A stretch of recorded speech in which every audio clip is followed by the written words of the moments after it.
It is 65 days, but I treat every day like it's my last.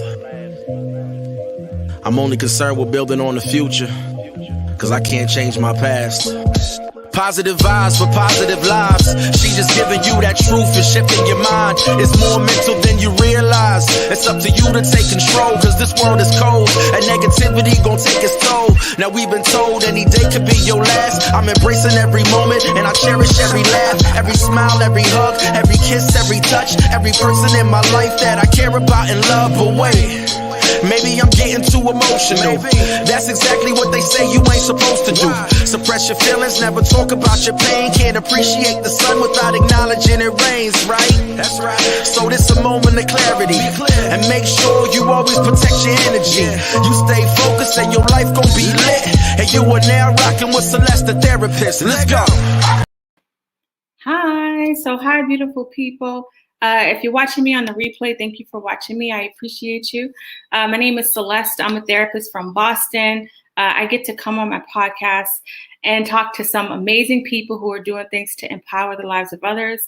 And so the goal behind this is to just help you shift your thought process. And we are at episode 318. So if you are new to the podcast, there's a ton of other stories you can tap into. This is a great podcast for people that are feeling stuck, feeling overwhelmed, or feeling alone. And so that's why I'm really excited to get to talk to my next guest, who kind of started her app because of the whole idea of being more community oriented. So I'm going to add her to the stream and ask her to introduce herself to you all. Hello.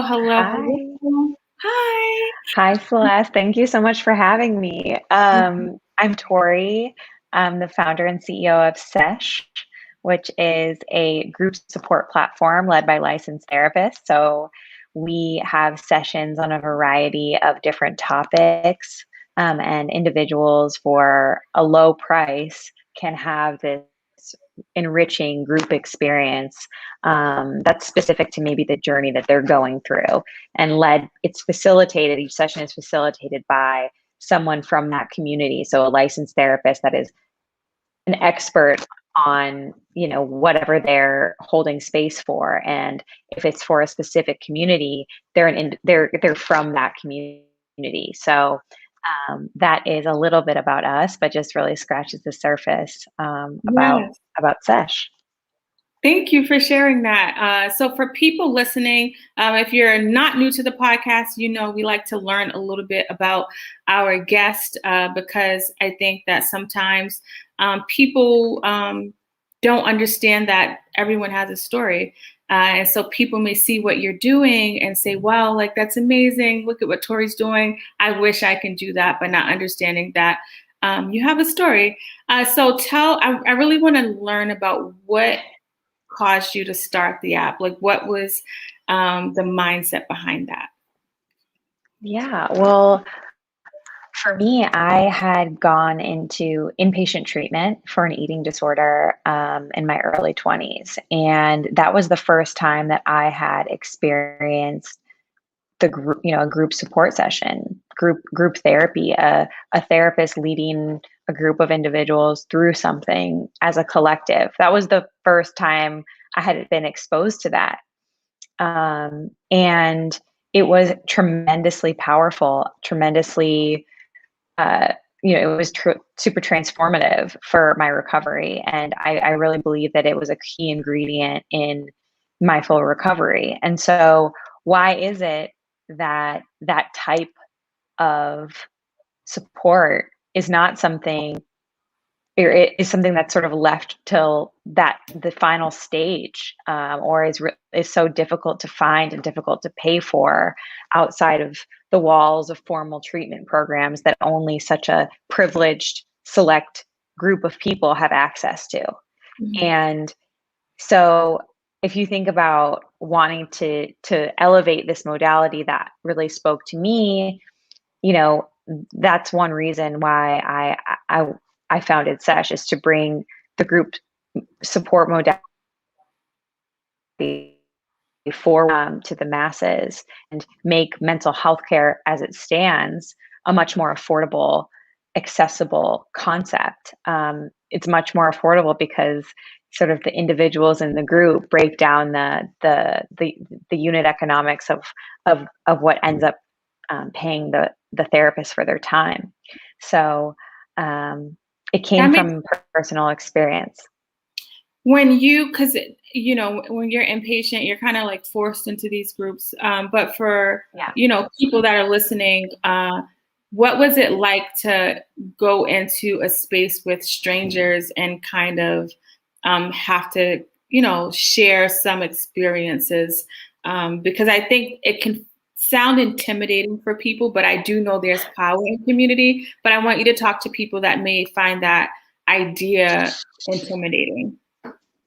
Yeah, I mean, it's definitely something that is intimidating. Even anyone who has sort of social anxiety or has experienced being a nervousness around new people at all, I think that can sound overwhelming. But what I can tell you is that it's unlike anything else to be around a group of people that are going through something similar.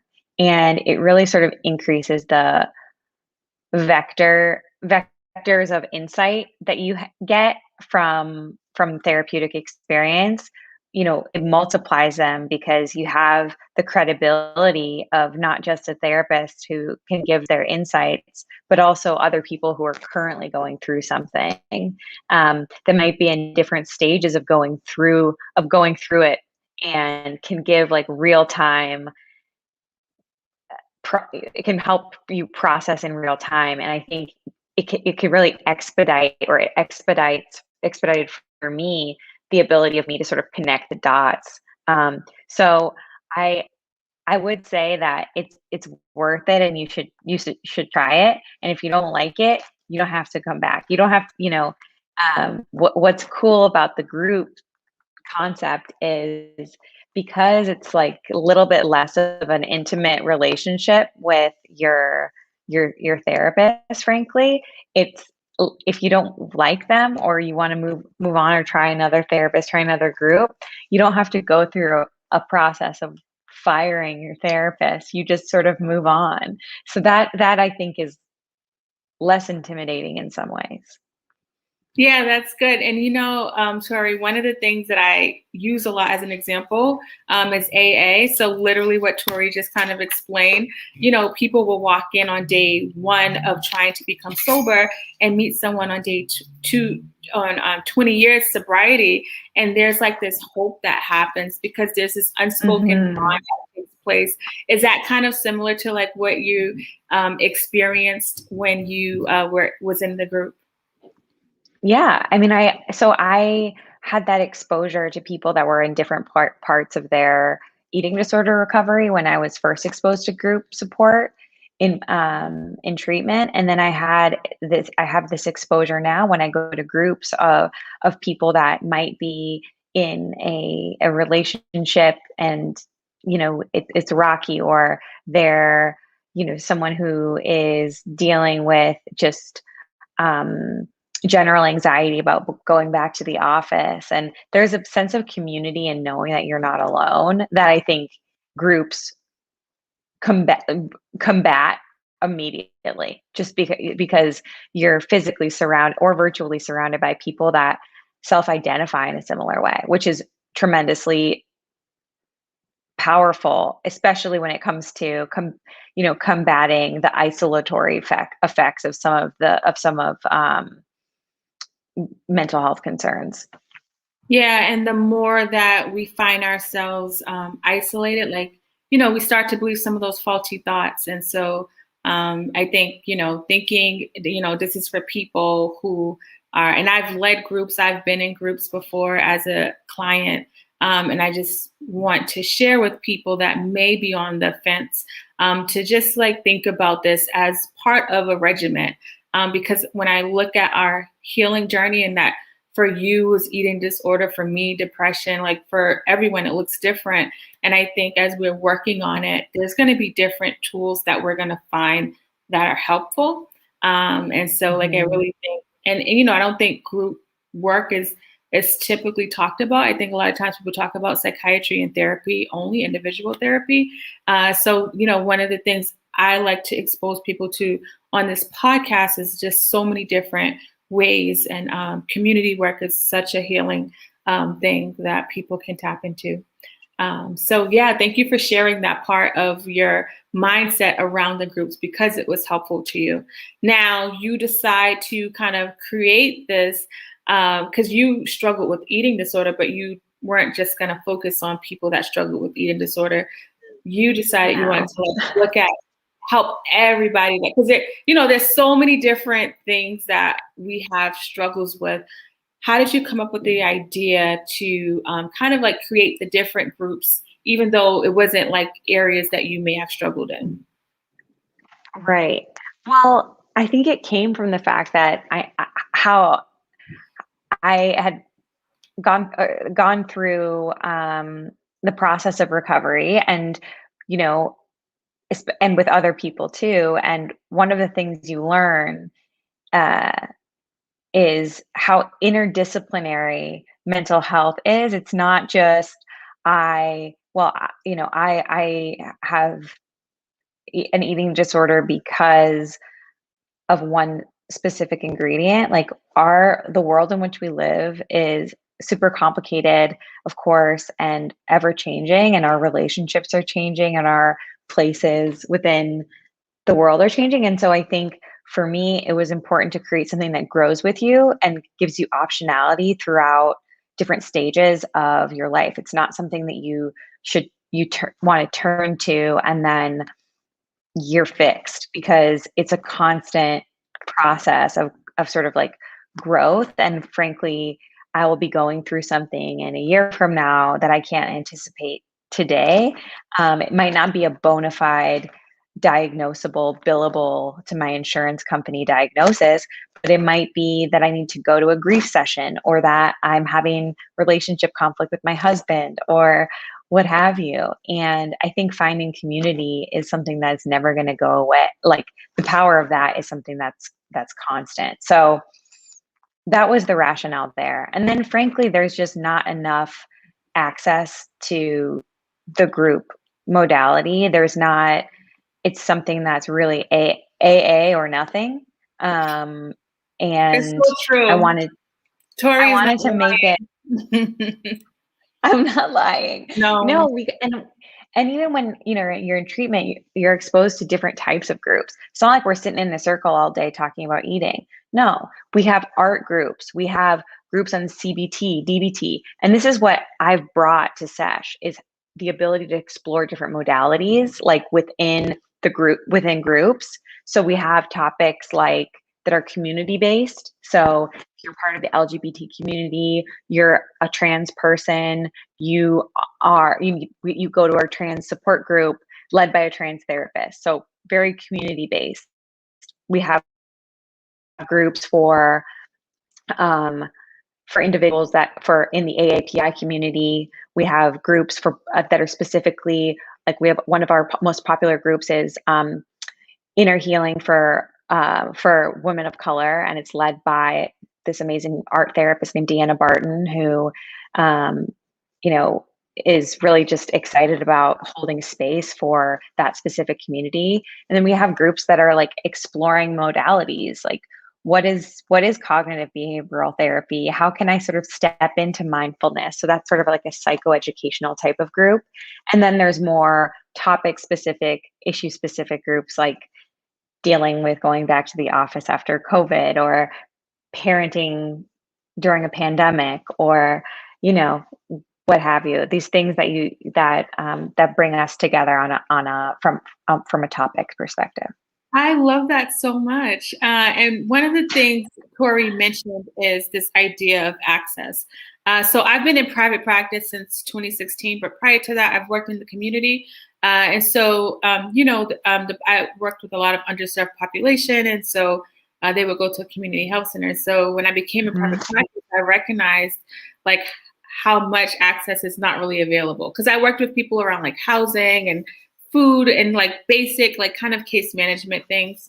So it was a lot easier to tap into that kind of service, but that that therapy, having a therapist or mental health services is actually not as accessible. Insurances are very challenging.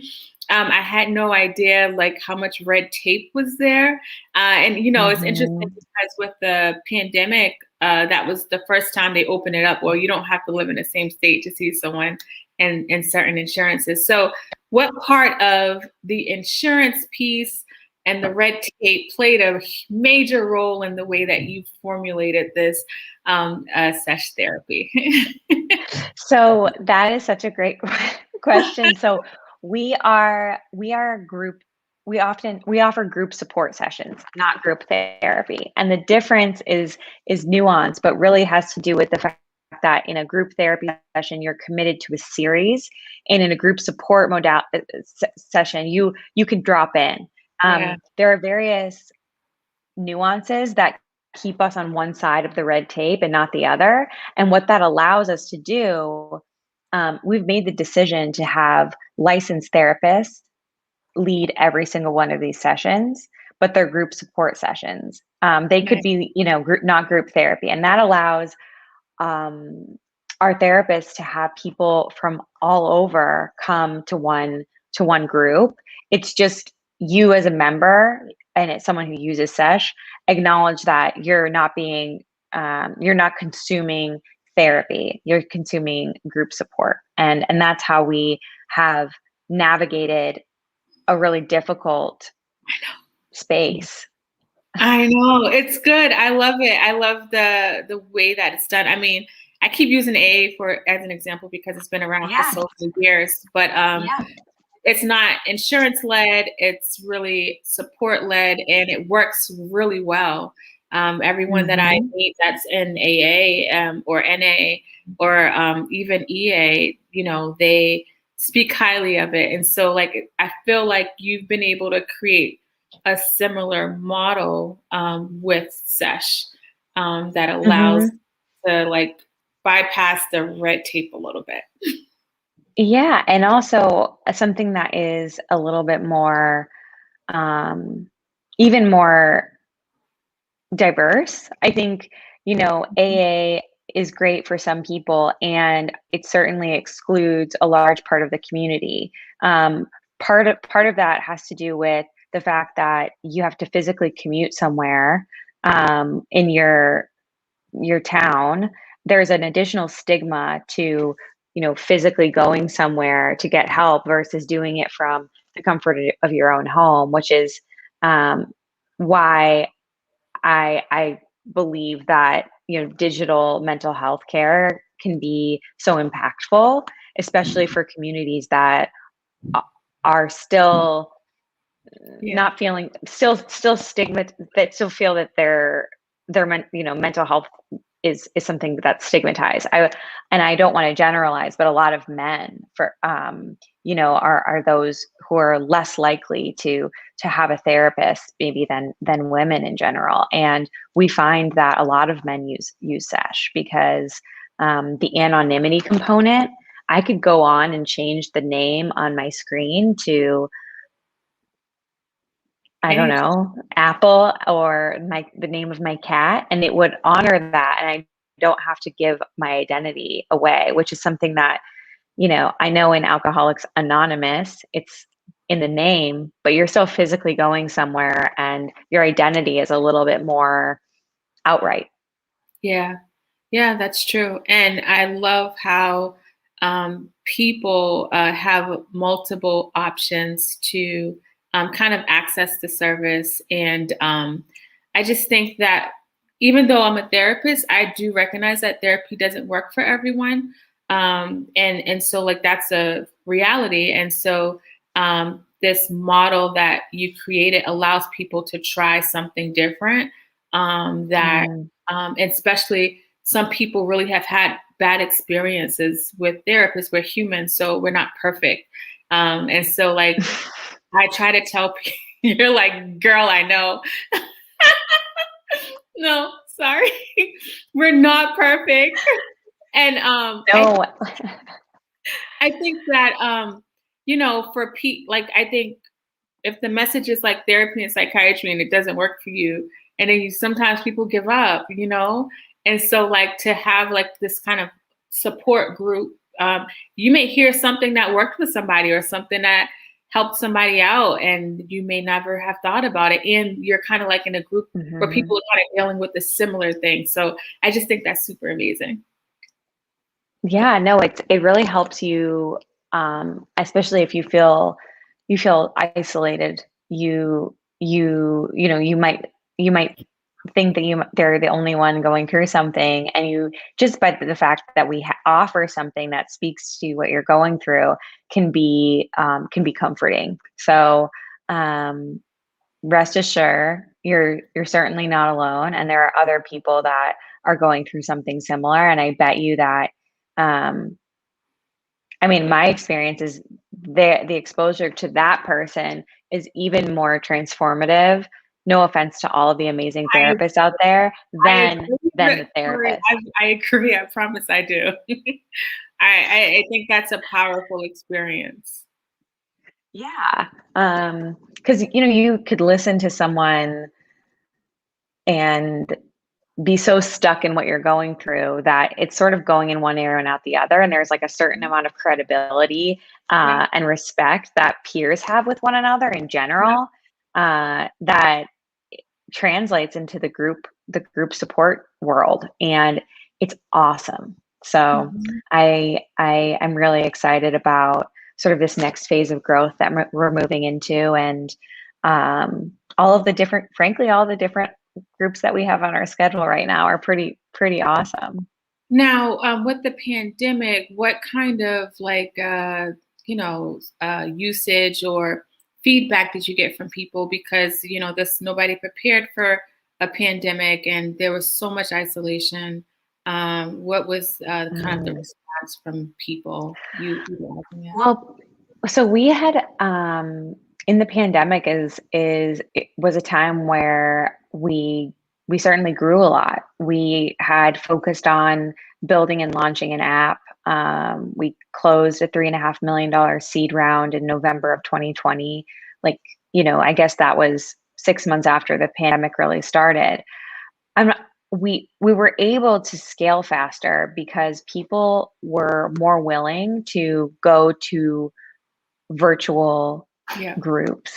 I think that was a concept that was still difficult to stomach for people. It was like, well, why?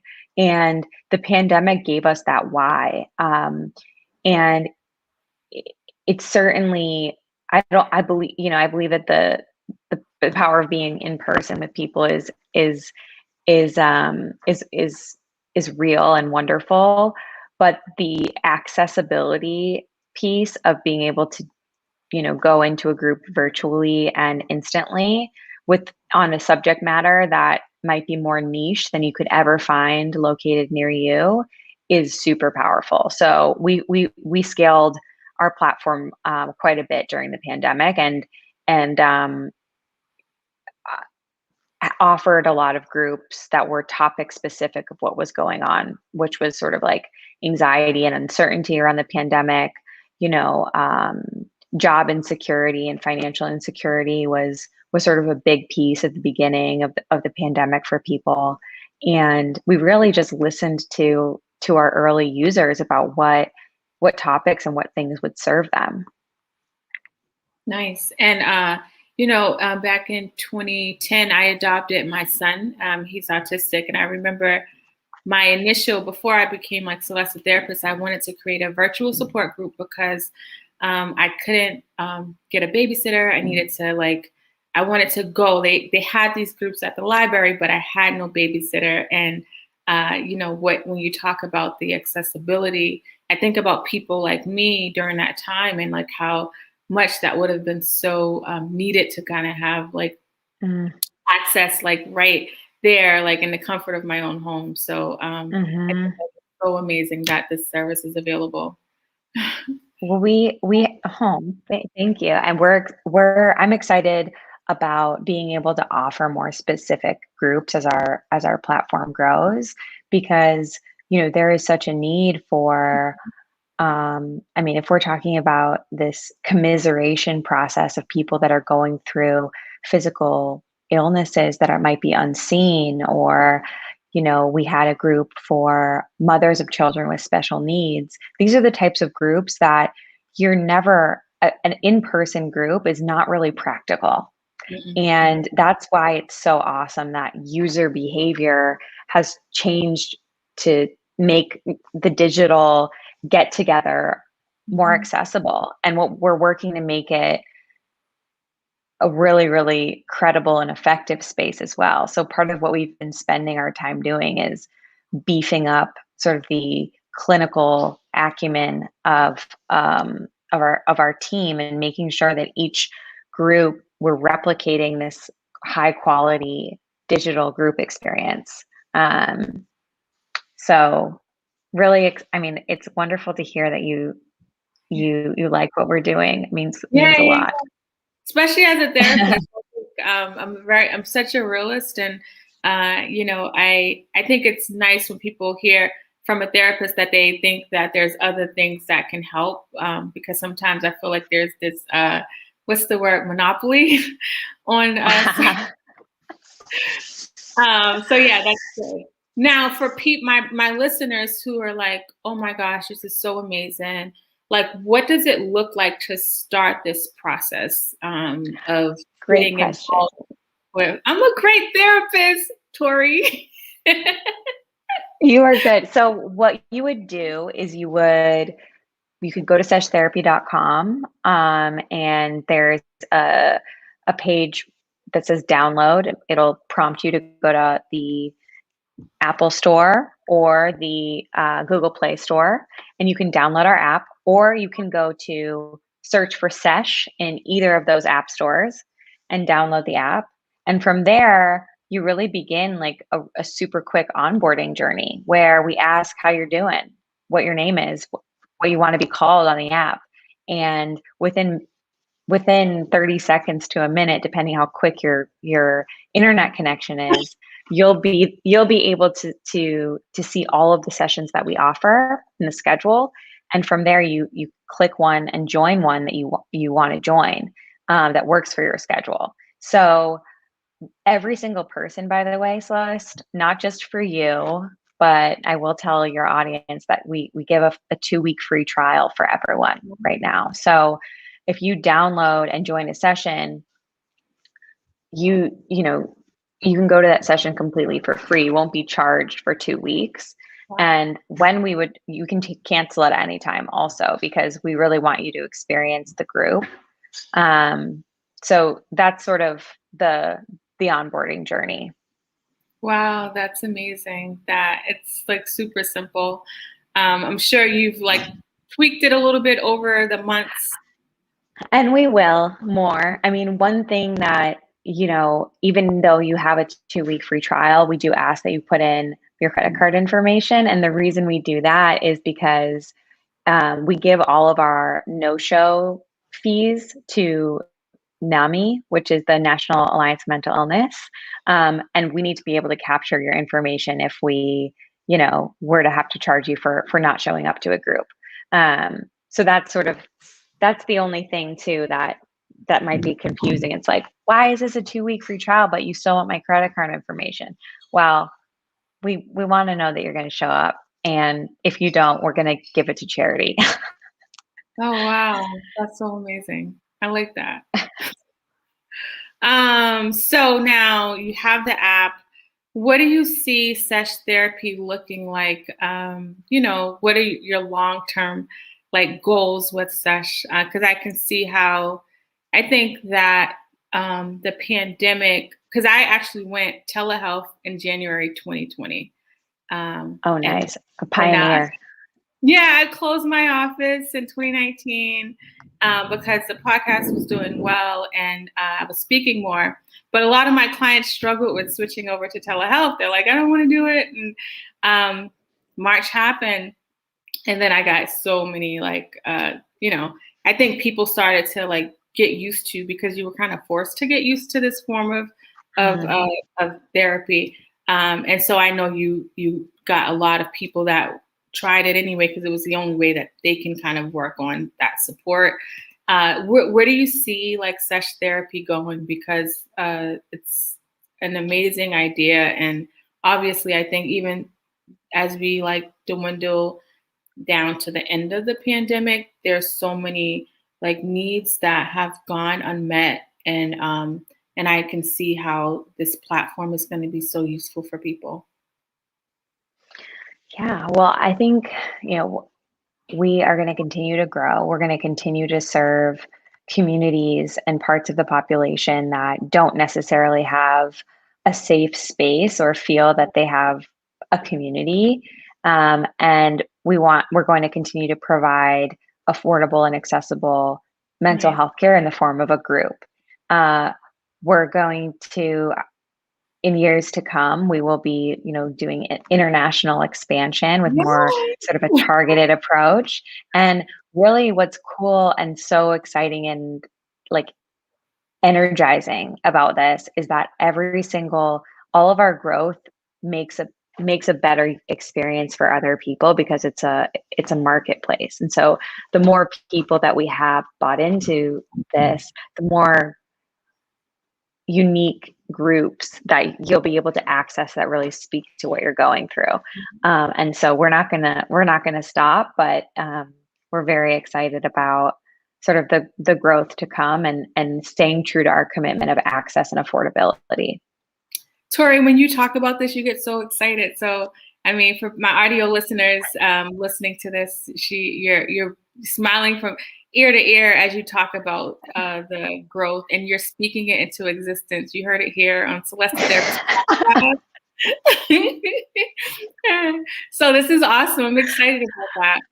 I'm going to ask you if there's anything else you want to say, but before that, I want my audience to know, how does Tori take care of Tori during as an entrepreneur and as someone that's so into wellness? Well, I try to spend time outside, as simple as that is. So going camping, going on hikes when I can, and getting as far away from technology as humanly possible when it's acceptable to do so. So that's really how I reset and recharge. Good. Thank you for sharing that. Is there anything else you want to let my audience know? No, I think you can go to our website, seshtherapy.com, check us out in the App Store, tell your friends, just learn about it, learn about what group support is. But if that's all you've gotten out of this, that's awesome. So thank you. You're awesome, and I appreciate you. And there's something I think for people listening to this, the things we've struggled with sometimes I notice it ends up being something that people end up becoming passionate about, helping others with. So who knew that? Who knew? So, but you didn't allow that to be the end of your story.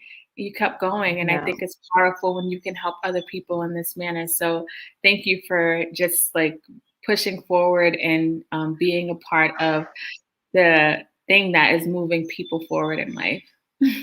Oh, thank you for having these conversations and asking such great questions and doing what you're doing. 318 episodes, you guys. It's pretty incredible. Thank you. Thank you very much. I appreciate you. All right. I hope you have a great day. Thank you for spending time with me today. Thank you. Bye. That was Tori. Her name is actually Victoria. And so she calls herself Tori.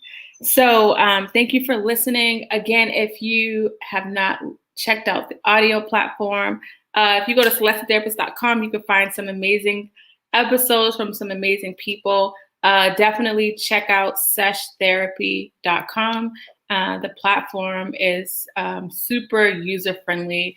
I have tried it out. It's actually pretty cool. I like to try out things or read things when I have people on so that I can help guide the conversation. So if you want to be a guest on the podcast, have a show idea, all you got to do is go to celestetherapist.com and there will be a link for you to put in your information.